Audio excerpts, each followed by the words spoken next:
meron sa likod. Tapos talagang yung ano nila more on coastal talaga sila.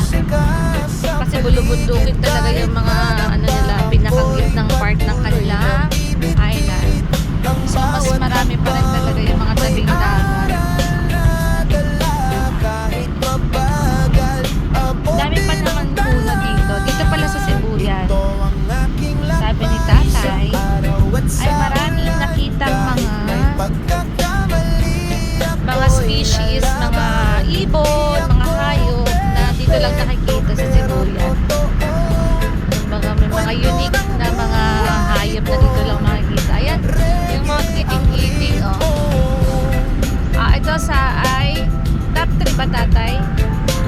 Parang basta ano siya, nasa top 3 yata na ano, na magandang bundok, mataas at magandang bundok na inaakit ng mga mountaineers na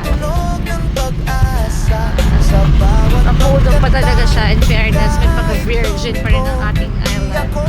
Hopefully, kasi yun also siya, no? May street lights, solar pa, street lights. Pagdating sa kalsada, parang feeling ko sa naikot na namin, mga 99% siya or more pa na sementado at maganda ang kanilang kalsada.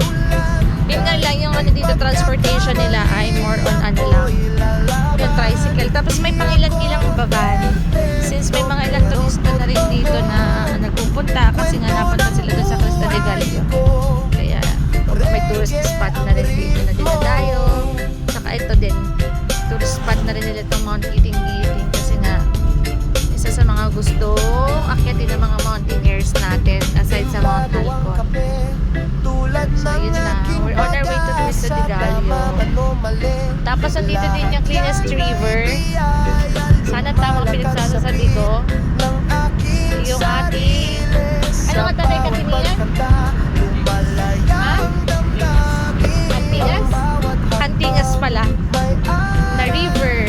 Hindi pa kasi namin napupunta kaya sarado na ng last time kasi hanggang 5 o'clock lang sila yung mga taga-tourism office. Ganda ng bundok. Yan siya. Konti lang ang mga tao dito. Ang ano ko lang dito medyo ano siya, yung ATM ang hirap. Or ano na sila dito, cash out sa Gcash. Tapos may 10% na. So for every 1,000 ay 10 pesos. Mahirap wala masyado dito ATM na ano, pwedeng pag-withdrawhan. So kung meron kayong trip papunta dito, mag-withdraw na kayo. Ayan.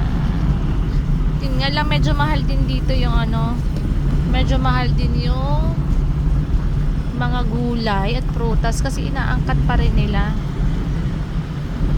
Mahal din yung mga bagay-bagay dito.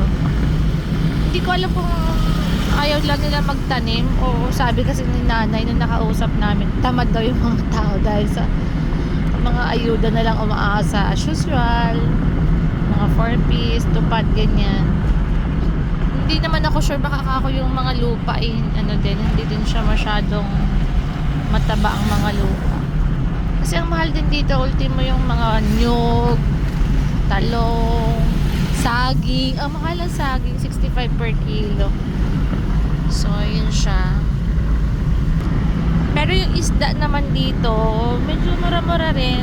Kaya mura rin naman kahit pa paano compare sa atin dito dyan sa Mindoro. Dito medyo mura naman ang fish. Pero hindi pa rin super mura kasi hindi namin matsyempohan yung mga bagsakan talaga. Unlike nung nag-occidental kami na talagang marami talagang murang isda na malalaki. Konti lang ang tao sa kalsada.